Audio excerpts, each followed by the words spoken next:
Einstein a tenté d'expliquer quelque chose sur la souffrance humaine que personne ne voulait entendre. Il a essayé de nous prévenir. Il a écrit des lettres, donné des interviews, supplié les gens d'écouter, et pendant des décennies, ce qu'il a dit a été soit ignoré, soit mal cité, soit enterré sous des réponses plus faciles, parce que la vérité qu'Einstein a découverte, sur les raisons pour lesquelles certaines personnes semblent nées pour souffrir plus que d'autres, n'est pas confortable, elle ne tient pas sur une carte de vœux, elle ne vous fait pas vous sentir mieux, de la façon dont vous l'espérez. Mais c'est peut-être la chose la plus importante que vous entendrez jamais. Et une fois que vous l'aurez comprise, vous ne pourrez plus jamais voir le monde comme avant. On nous a raconté une histoire sur la souffrance. La plupart d'entre nous l'ont entendue si jeune, qu'elle est devenue une partie de ce que nous sommes, comme la couleur de nos yeux ou le son de la voix de notre mère. L'histoire se déroule ainsi. Dieu a un dessein. Tout arrive pour une raison. Si vous souffrez, c'est parce que Dieu vous teste. Si vous souffrez plus que les autres, c'est parce que Dieu vous fait plus confiance. Si votre vie a été plus dure que celle des gens autour de vous, c'est parce que Dieu vous prépare à quelque chose de plus grand. Et pendant un certain temps, cette histoire tient. Elle tient quand la souffrance est petite. Quand vous perdez un emploi et en trouvez un meilleur, quand vous tombez malade et que vous vous rétablissez, quand quelque chose se brise et que quelque chose d'autre prend sa place. Dans ces moments-là, il est facile de croire que quelqu'un là-haut déplace les pièces, arrange les choses à votre avantage, écrit une histoire qui finira par avoir un sens. Mais il y a aussi les autres moments, les moments qui ne se résolvent pas, l'enfant né dans la pauvreté qui ne s'en sort jamais, la femme qui donne tout ce qu'elle a à sa famille et voit son corps la trahir à 50 ans. L'homme qui travaille toute sa vie avec des mains honnêtes et un cœur honnête et finit seul dans une pièce qui sent le désinfectant, se demandant où tout cela est passé. La personne qui prie tous les soirs et se réveille chaque matin avec le même poids insupportable. Dans ces moments-là, l'histoire s'effondre. Parce que vous regardez autour de vous et vous voyez des gens qui n'ont jamais prié un seul jour de leur vie, vivant dans le confort.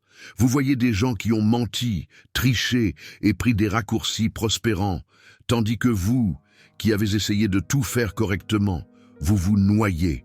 Et la question qui monte dans votre gorge est celle que vous avez le plus peur de poser. Pourquoi moi? Qu'ai-je fait de mal? Pourquoi Dieu semble-t-il aimer certaines personnes plus que d'autres? Je dois vous avouer quelque chose avant d'aller plus loin. J'ai porté cette question pendant la majeure partie de ma vie d'adulte, pas comme un exercice intellectuel, pas comme quelque chose d'intéressant à penser un dimanche après-midi. Je l'ai porté comme on porte une blessure qui ne guérit jamais complètement, parce que j'ai vu des gens que j'aime souffrir d'une manière qui n'avait aucune explication. Des gens bien, des gens gentils, des gens qui ne méritaient rien d'autre que la paix. Et peu importe combien de fois on m'a dit que Dieu avait un dessein, le dessein n'avait jamais de sens. Et la culpabilité de penser cela, la culpabilité de douter du dessein, était presque pire que la souffrance elle-même. Il s'avère qu'Albert Einstein portait le même fardeau, non pas parce qu'il avait lu des choses sur la souffrance dans des livres de philosophie, mais parce qu'il l'a vécu. Et ce qu'il a vécu l'a conduit à une compréhension que le monde n'était pas prêt à entendre. Einstein a grandi dans une famille qui prenait la religion au sérieux. En tant que jeune garçon à Munich, il a étudié la Torah, il croyait ce qu'on lui disait, il croyait que Dieu veillait sur les bons et corrigeait les méchants, il croyait que l'univers était juste, que la justice était intégrée à sa structure, que si vous meniez une vie juste, vous seriez récompensé. Mais même enfant, quelque chose le troublait. Il regardait autour de lui et remarquait que les preuves ne correspondaient pas à la promesse. Il voyait des familles dans son quartier qui n'avaient rien fait de mal et qui vivaient pourtant dans la misère. Il voyait des enfants qui étaient nés malades et restaient malades. Il voyait la gentillesse rester impunie et la cruauté rester impunie. Et la question qui le suivrait pendant le reste de sa vie a planté ses premières racines dans ce sol de jeunesse. Si l'univers est juste, Pourquoi n'agit-il pas avec justice? Si Dieu récompense les bons, pourquoi les bons souffrent-ils si souvent le plus? Au moment où Einstein avait 12 ans, il avait entièrement abandonné la religion organisée, pas par colère, pas par rébellion, par honnêteté. Il ne pouvait pas concilier ce qu'il voyait avec ce qu'on lui disait. Et cette honnêteté, ce refus d'accepter des réponses faciles quand l'épreuve pointait ailleurs, deviendrait la qualité déterminante de toute sa vie, en science comme en souffrance. La plupart des gens ne le savent pas, mais la vie d'Einstein a été marquée par une profonde souffrance personnelle qui allait bien au-delà des inconvénients de la célébrité ou des pressions du génie. Einstein avait un fils nommé Édouard. Né en 1910 à Zurich, Édouard était de toute évidence un garçon brillant et sensible. Il aimait la musique, il aimait la poésie. Il avait un cœur profond et tendre qui ressentait tout trop fort. Au moment où il avait 18 ans, il étudiait la médecine à l'alma mater de son père, rêvant de devenir psychiatre. Et puis il s'est passé quelque chose qu'aucune équation ne pouvait expliquer et qu'aucune théorie ne pouvait empêcher. Vers l'âge de 20 ans, Édouard a commencé à changer. La luminosité qu'il avait définie a commencé à s'estomper. Il est devenu renfermé, erratique, perdu dans des pensées que personne d'autre ne pouvait suivre. En 1930, il a tenté de mettre fin à ses jours. Peu de temps après, le diagnostic est tombé. Schizophrénie, le fils d'Einstein, l'enfant du plus grand esprit du monde moderne, a été consumé par une maladie qu'aucune quantité de génie ne pouvait guérir. Édouard a été hospitalisé. Il a reçu des traitements qui, selon les normes d'aujourd'hui, étaient brutaux. La thérapie électroconvulsive dont son frère Hans Albert a dit plus tard qu'elle avait causé des dommages permanents à sa mémoire et à sa cognition. Et lentement, douloureusement, le jeune homme qui avait autrefois débattu de philosophie et joué Chopin s'est dissous en quelqu'un que son propre père pouvait à peine reconnaître.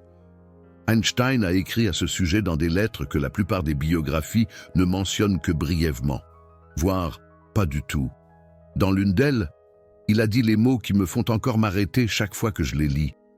Le pire est qu'Édouard est là, seul, sans une main attentionnée dans son état misérable. Relisez cela. Le plus grand scientifique qui ait jamais vécu, l'homme qui comprenait le tissu de l'univers, ne pouvait pas sauver son propre fils de la souffrance. Il pouvait courber la lumière, il pouvait redéfinir le temps, mais il ne pouvait pas atteindre l'esprit de son enfant et le ramener.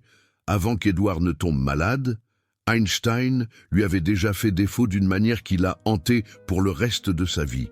Le divorce d'Einstein avec Camille, la mère d'Édouard, avait été dévastateur pour le garçon. Einstein avait déménagé, d'abord à Berlin, puis finalement en Amérique. La distance entre le père et le fils a grandi non seulement en kilomètres, mais en silence. Des lettres qui arrivaient moins fréquemment, des visites qui se faisaient plus courtes. L'érosion lente et silencieuse d'une relation qu'aucun d'eux ne savait comment sauver. Quand la maladie d'Édouard s'est déclarée, Albert Einstein a été tourmenté non seulement par la tragédie en elle-même, mais aussi par la question de savoir s'il y avait contribué, si son absence, son obsession du travail, son incapacité à être le père dont Édouard avait besoin, avait d'une manière ou d'une autre aggravé les choses. Il n'a jamais trouvé la réponse à cette question. Et je pense que cette incertitude, le fait de ne pas savoir si vous auriez pu empêcher la souffrance de quelqu'un que vous aimez, est l'une des formes de douleur les plus cruelles qu'une personne puisse porter. La femme d'Einstein, Camille, a consacré le reste de sa vie à prendre soin d'Édouard, utilisant l'argent du prix Nobel qu'Albert lui avait donné lors de leur accord de divorce pour payer son traitement. Quand elle est décédée en 1948, Édouard a été placé de manière permanente dans un établissement psychiatrique à Zurich, où il est resté jusqu'à sa mort en 1965. Père et fils ne se sont plus jamais revus après le départ d'Einstein pour l'Amérique. L'homme qui pouvait voir à travers l'univers ne pouvait pas traverser l'océan pour tenir la main de son fils. Si vous avez déjà vu quelqu'un que vous aimez souffrir et vous êtes senti complètement impuissant, vous savez exactement ce qu'Einstein a ressenti. Si vous vous êtes déjà tenu au chevet d'un hôpital ou assis en face de quelqu'un à une table de cuisine qui disparaît sous vos yeux, vous connaissez ce genre d'impuissance. Ce n'est pas quelque chose qui disparaît avec la prière. Ce n'est pas quelque chose qui se résout avec le temps. Cela vit en vous comme un deuxième battement de cœur, toujours là, vous rappelant toujours que le monde n'est pas l'endroit juste et ordonné qu'on vous avait promis. Mais la souffrance d'Einstein ne s'est pas arrêtée avec Édouard. En 1933, tout ce qu'Einstein avait construit en Allemagne a été détruit. Les nazis sont arrivés au pouvoir. Einstein, un homme juif qui avait osé s'exprimer publiquement contre le fascisme, est devenu une cible. Ils ont brûlé ses livres dans des feux de joie publics. Ils ont confisqué ses comptes bancaires. Ils ont détruit sa maison d'été à Caput, l'endroit où il passait des après-midi tranquilles à naviguer sur le lac. Ils ont mis sa tête à prix, 5 000 $ pour quiconque pourrait livrer Albert Einstein. Il s'est enfui, d'abord en Belgique, où il vivait caché, puis en Angleterre, où il était gardé par des hommes armés dans une petite cabane près de la côte, dormant chaque nuit en sachant que des gens voulaient sa mort, et finalement en Amérique, où il est arrivé le 17 octobre 1933, un réfugié, l'un des êtres humains les plus brillants qui ait jamais existé, réduit à recommencer dans un pays étranger, parce que la nation qu'il considérait comme sa patrie voulait le détruire pour le crime d'être qui il était. Einstein connaissait la souffrance, pas le genre philosophique, le genre qui déchire votre vie et vous oblige à la reconstruire à partir de rien, le genre qui vous prend votre fils et laisse un étranger à sa place, le genre qui brûle vos livres, prend votre maison et met un prix sur votre tête.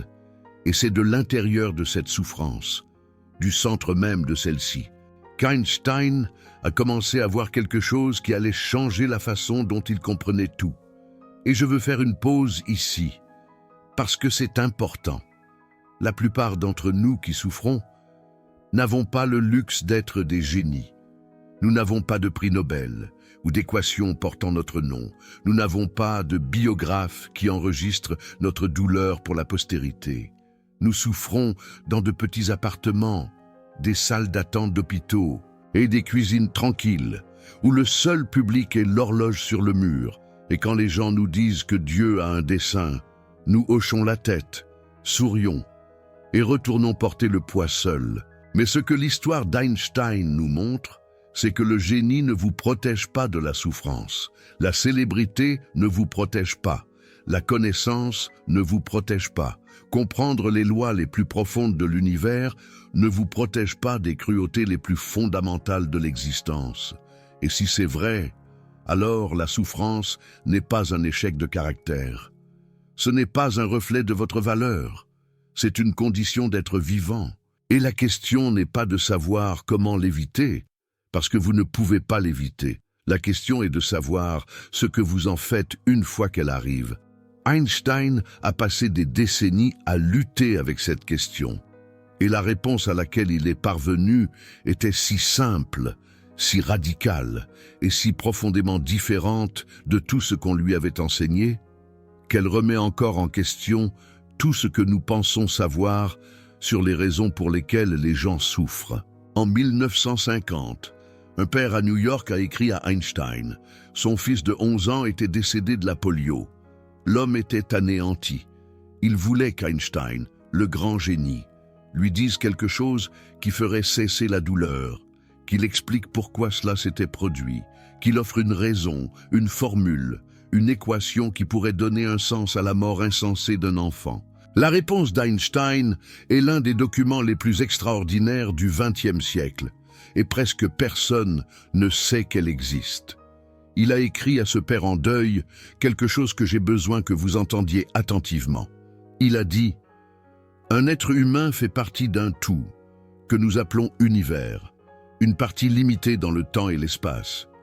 Il se perçoit lui-même, ses pensées et ses sentiments, comme quelque chose de séparé du reste.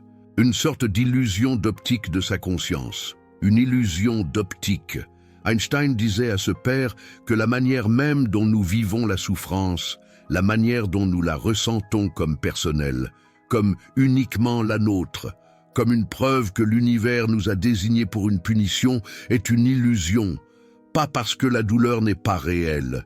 La douleur est absolument réelle, mais parce que nous croyons que nous sommes séparés, nous croyons que notre souffrance nous appartient à nous seuls, que c'est notre histoire, notre fardeau, notre malédiction.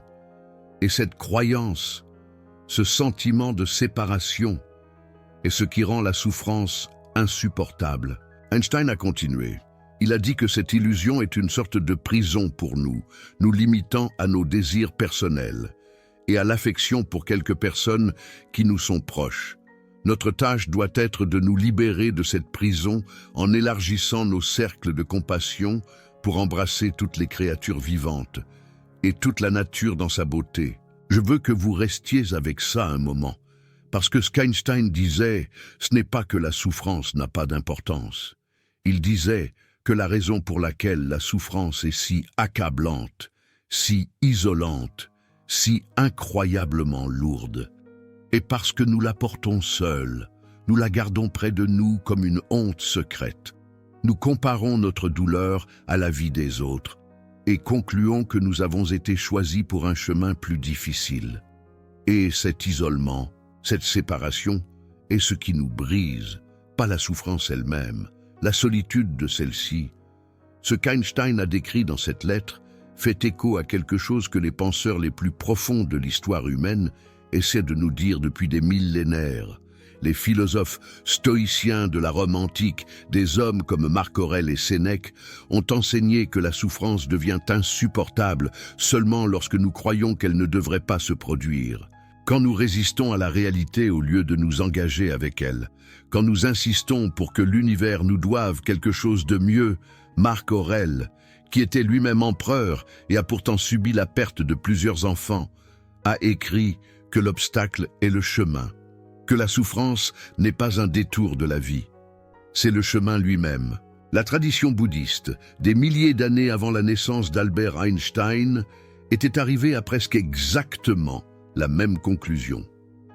La première noble vérité du bouddhisme, c'est que la souffrance existe, pas que la souffrance soit une punition, pas que la souffrance soit une épreuve, simplement qu'elle existe, elle est tissée dans le tissu même de l'existence, et le chemin vers la paix n'est pas d'éliminer la souffrance, mais de changer votre relation avec elle, d'arrêter de la voir comme étant la vôtre seulement, de reconnaître que chaque être qui a jamais vécu a souffert, souffre et souffrira, et dans cette reconnaissance, quelque chose se transforme, la prison s'ouvre, le cercle s'élargit. Albert Einstein n'a pas étudié le bouddhisme, il n'a pas lu Marc Aurèle, autant que nous le sachions, mais il est arrivé au même endroit par son propre chemin de perte, d'observation et d'une honnêteté implacable. L'univers n'est pas personnel, et la souffrance par conséquent n'est pas personnelle. Elle semble personnelle. On a l'impression qu'elle a été conçue spécifiquement pour vous, façonnée pour s'adapter à vos faiblesses, visant vos points les plus vulnérables. Mais elle ne l'est pas. C'est l'univers qui est l'univers. Et vous, en faisant partie, vous expérimentez ce que l'univers expérimente. Non pas parce que vous le méritez, mais parce que vous existez. Mon oncle Gérard était l'une de ces personnes qui semblaient nées pour porter plus que leur part. Il a travaillé de ses mains toute sa vie, dans le bâtiment l'été, tout ce qu'il pouvait trouver l'hiver. Il ne s'est jamais plaint, il n'a jamais demandé pourquoi. Il a élevé 3 enfants dans une maison qui était toujours à un tuyau cassé du désastre. Il allait à l'église tous les dimanches. C'était le genre d'homme qui vous donnerait les derniers 20 € de son portefeuille et rentrerait ensuite à pied sous la pluie, pour que vous n'ayez pas à le faire. Et la vie n'a jamais cessé de le frapper. Sa femme l'a quitté quand le plus jeune avait 7 ans. Son fils aîné a eu des démêlés avec la justice et ne s'en est jamais sorti. Son dos a lâché à 53 ans et le travail qui avait défini toute son identité était soudainement hors de sa portée. Et quand je lui ai rendu visite dans le petit appartement où il a passé ces dernières années, il m'a dit quelque chose que je n'ai jamais oublié. Il a dit J'ai toujours pensé que si je faisais le bien me reviendrait. Je ne sais pas ce que j'ai fait de mal. Il n'a rien fait de mal. C'est ce que je voulais lui dire, mais je ne pouvais pas, parce que je n'avais pas les mots. Et c'est ce qu'Albert Einstein a passé sa vie à essayer de dire au monde. Certaines personnes ne souffrent pas plus parce qu'elles sont plus faibles. Certaines personnes ne portent pas des fardeaux plus lourds parce que Dieu les teste plus. Certaines personnes ne naissent pas dans des vies plus difficiles parce qu'elles le méritent. L'univers ne fonctionne pas sur un système de récompense et de punition. Et croire que c'est le cas, c'est exactement l'illusion d'optique contre laquelle Albert Einstein nous a mis en garde. Et voici ce qu'Albert Einstein a découvert, qui sert de preuve que sa compréhension de la souffrance allait beaucoup plus loin que la plupart des gens ne le réalisent. Il a écrit tard dans sa vie, ce qui est peut-être la chose la plus honnête qu'un scientifique ait jamais dite sur la nature de l'existence humaine. Je suis déterministe. En tant que tel, je ne crois pas au libre arbitre. Le mot Dieu n'est pour moi rien de plus que l'expression et le produit des faiblesses humaines. Mais en pratique, je suis, néanmoins, contraint d'agir comme si la liberté de volonté existait. Si je souhaite vivre dans une communauté civilisée, je dois agir comme si l'homme était un être responsable. Comprenez-vous ce qu'Albert Einstein disait ? Il disait que l'univers fonctionne selon des lois fixes, infrangibles, impartiales. La même gravité qui maintient les planètes sur leur orbite est la même gravité qui entraîne un enfant dans une rivière. La même biologie qui crée la vie est la même biologie qui crée la maladie qui l'emporte. L'univers ne choisit pas qui souffre, il ne fait pas de favoritisme, il ne récompense pas les fidèles et ne punit pas les sceptiques, il est simplement. Et cette compréhension n'est pas du nihilisme, ce n'est pas du désespoir, c'est une libération. Parce que si votre souffrance n'est pas une punition, alors vous n'avez rien à vous sentir coupable. Si votre vie plus difficile n'est pas une épreuve, alors vous ne la ratez pas. Si l'univers ne vous désigne pas spécifiquement, alors le poids que vous portez n'est pas la preuve que quelque chose ne va pas chez vous. C'est la preuve que vous êtes vivant, que vous faites partie de quelque chose de vaste, d'impersonnel et parfois de brutal, mais aussi d'époustouflant, de mystérieux et d'infiniment beau. Pensez à ce que cela signifie pendant un instant. Pensez à toutes les nuits où vous êtes resté éveillé, à vous demander ce que vous avez fait pour mériter cela. Tous les matins où vous vous êtes réveillé lourd, à scanner votre mémoire à la recherche du péché qui a attiré cela sur vous. Toutes les fois où vous avez regardé quelqu'un dont la vie semblait plus facile et pensé « Qu'est-ce qui ne va pas chez moi pour que Dieu me traite de cette façon ?» Rien ne va pas chez vous. Albert Einstein a compris cela avec la clarté de quelqu'un qui avait passé sa vie à chercher des schémas dans l'univers. Le schéma qu'il a trouvé n'était pas la justice, ce n'était pas le karma, ce n'était pas un registre des bonnes et des mauvaises actions tenues par un comptable cosmique. Le schéma était des lois impersonnelles, inchangeables, magnifiques, qui s'appliquent à tous de manière égale, sans exception, sans favoritisme, sans pitié et sans malice. Et paradoxalement, il y a un profond réconfort dans cela, parce qu'un univers qui ne vous punit pas est aussi un univers qui ne vous a pas rejeté. Un univers qui fonctionne selon des lois impartiales est un univers où votre souffrance ne dit rien sur votre valeur, où la vie difficile que vous avez vécue n'est pas la preuve d'un abandon divin. C'est simplement la forme que votre existence a prise. Dans un cosmos qui est vaste au-delà de la compréhension et indifférent aux résultats individuels, mais magnifique dans sa totalité. Si vous avez déjà regardé autour de vous et senti que la vie était injustement plus difficile pour vous, je veux que vous sachiez quelque chose. Vous ne l'imaginez pas. La vie est plus difficile pour certaines personnes. Albert Einstein le savait. Il l'a vécu avec son fils.